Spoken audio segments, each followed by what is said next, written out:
Hello and welcome to Newsworm. I'm your host Chris from the CHRILLCAST, and today we've got a special one, that's for sure. Alright everyone, it's time. What do you want to hear about for Newsworm tomorrow? Retro gaming prices, a rant, 37%. In second place, the PlayStation 5 has official plates for sale at 32%. In third place, Nintendo and Xbox outsold Sony in November, 14%. At fourth place, Xbox says that Lionhead's closure was a mistake, 11%. I think most of everybody knows that was a mistake at this point, so I'll forgive you guys for not picking that one. And then in last place, the Analog Pocket reopens for pre-orders at a higher price. It's at like $220, just FYI. So, retro gaming prices, a rant. If you like how we do Newsworm, all the news you choose, make sure you guys like this video, comment down below your thoughts, and make sure you guys subscribe. So here you go. Retro gaming prices, a rant. Let's start with one of the most obvious things I could pick. Fire Emblem, Path of Radiance. This game came out in 2005, I believe. Yeah, 2005. I have a copy. But I'm looking at these prices, and like, if I want to recommend this game, one of my favorite games of all time, I can't. I mean, how could I possibly tell somebody to go and spend $200+ to go get into a series that they may or may not like? It's not really feasible to do that. So that really stinks. If you do have this game, hold on to it. It's one of the best games, in my opinion, ever made, and it's very fun. Let's move on to Exhibit B. Pokemon XD Gale of Darkness. It's another $200+ game if you have it complete like I do. Really fun game. Probably my favorite Pokemon game is the Colosseum and XD Gale of Darkness. But you're looking at a price tag shooting above $150 to get this game. Okay, see a pattern yet? Here we go. Here's another one. Not necessarily one I would recommend to play, but definitely one most Persona fans would love to try and or play. And this one's like a $500 game. You know, there's no reason why a PS1 disc, manual, and case should be $500. Okay, this is insanity that this game is pushing that kind of price tag. But I digress. Retro gaming, expensive. I think we're seeing the pattern here. Persona 2, Eternal Punishment, again, $400+, even for the cheaper versions. If you're still looking for, even disc only, $240, $200, $140. That's the bonus disc. That's the disc that doesn't even play the game. As you can see, expensive. Okay, we're gonna get into this. I promise this is going somewhere with this. Metroid Prime Trilogy. Probably the best way to get into the Metroid Prime game, since the Switch version probably ain't coming. This is at least $150, generally speaking. Probably get it a little cheaper. I know I did. If you really hunt and you're willing to look. Okay. Look at another one. Fire Emblem Radiant Dawn. Yet again, expensive game. Lots of fun. Would love to recommend, but I can't, because it's expensive. I'm not going to have my friends going out and buying an old, expensive game just because it's good. Some honorable mentions here. Super Metroid. Very expensive game. Retro gaming is expensive. Persona on the PSP. Again, very expensive game. We'll look through that one real quick. Ready? Persona PSP. $90. That one's at minimum $90. No game. No manual. Complete. $117. This is pushing at least $120. This is the original Persona, one that's $500 on the PSP, but you're still looking at over $100. Persona 2. It's the big box edition one, but still. Persona 2, Innocent Sin. This is not the same as Eternal Punishment. This is the first half of the Persona 2 duology. Let's see what that one is. Persona to PSP box. This version, see if we can find, I don't even know if anybody's got it listed here. There you go. That's the UK version, but still $400. Retro gaming, again, telling you. And then the one of the most expensive PSP games, Persona 3 Portable.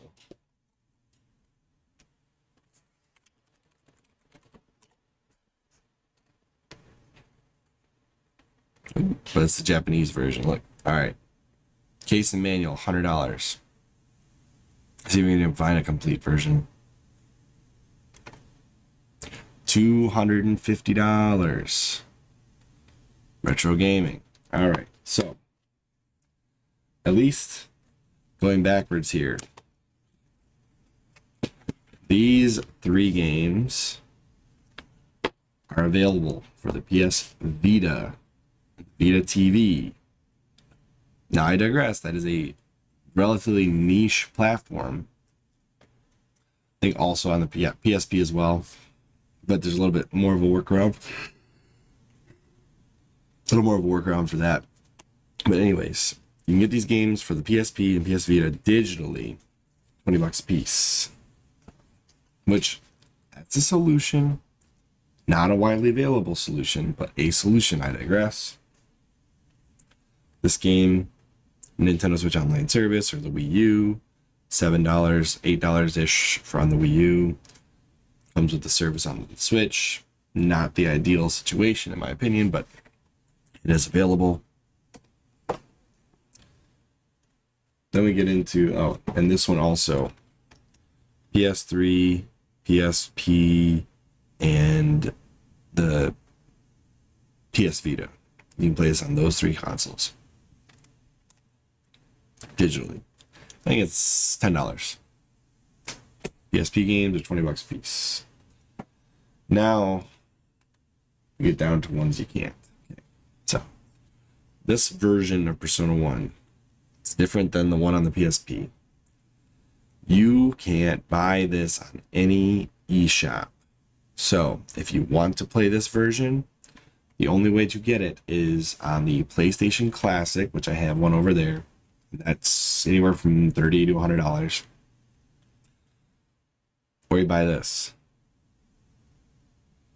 And I can't recommend this, and there's no easy way to purchase this digitally. So, Sony, Atlas, should be an easier way to buy this. Emblem Radiant Dawn, again, one of the best Fire Emblem games that exists on the Wii. It plays on the Wii U, but there's no way to get this game other than to buy a physical copy, which is over $100. There's no eShop version of this. Same with this one.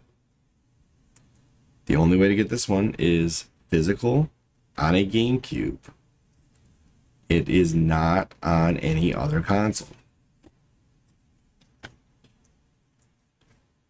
Physical GameCube, not on any other console. Physical Wii, but also digitally available on the Wii U for $20. So good on you, Nintendo, for making this available. However, we need to talk about it. Moving. Physical only on the GameCube. Where am I going with this? Well, we have some solutions. We have Wii U, niche audience, digital available. Why isn't this on the Switch, Nintendo?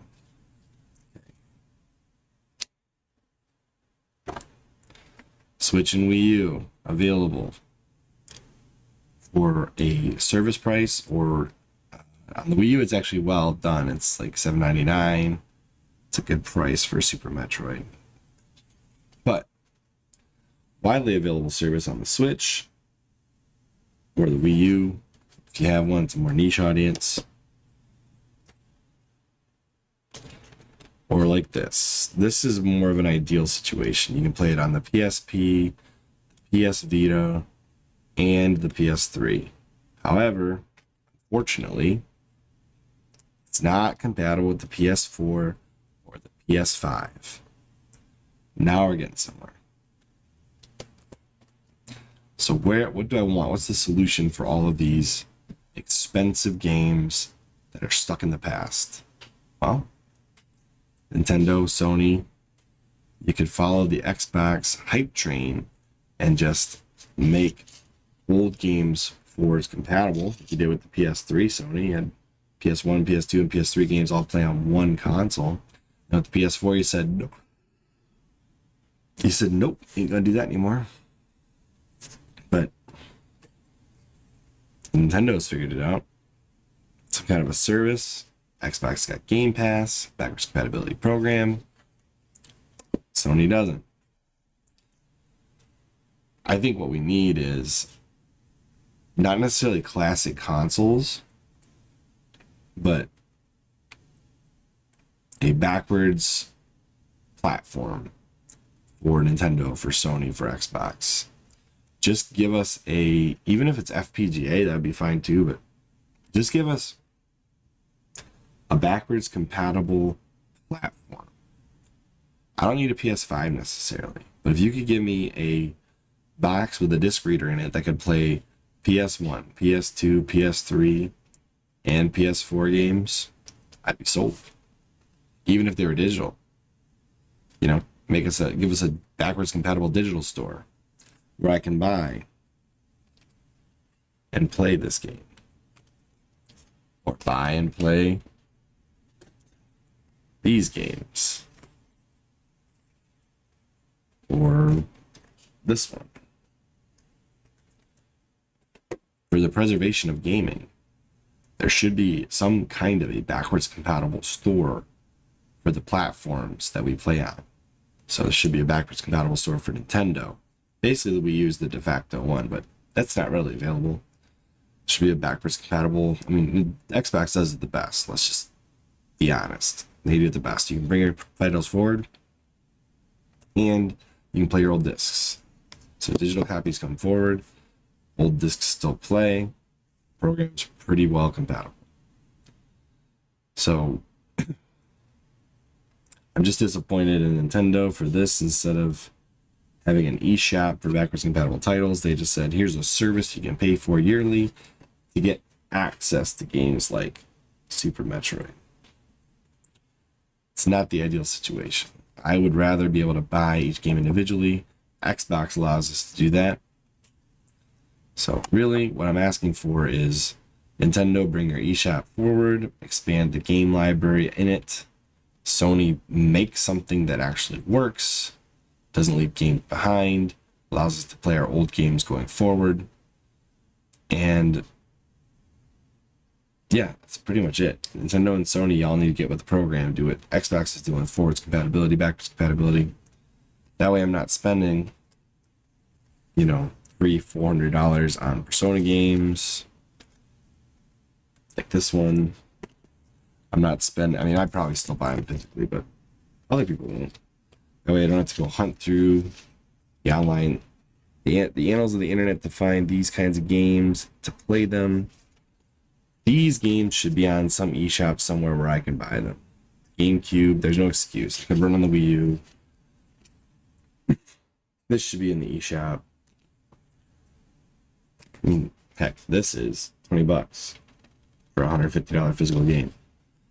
So we just need more digital options for retro games so we can own the games, at least a licensed perspective of the games, and be able to play them far into the future to preserve them. Hopefully you enjoyed this rant. I don't know what necessarily got anything out of it, but if you did, tell me what you think. Shouldn't all these games be available somewhere for you to buy digitally so you don't have to spend the ridiculous money on the internet to get them? Also, on a second note, how would you feel about Nintendo, Sony, or Microsoft reprinting old games? I think that there could be some money in that, but obviously they don't, or they would have done it already. I digress. What do you think? What are some of your most expensive retro games that you own? Do you like the idea of digital markets for those games? And what do you think about the price of retro games, especially in 2021? They've gone insane. Let me know down below. And I'll see you all in the next episode of New Swarm. Bye, guys.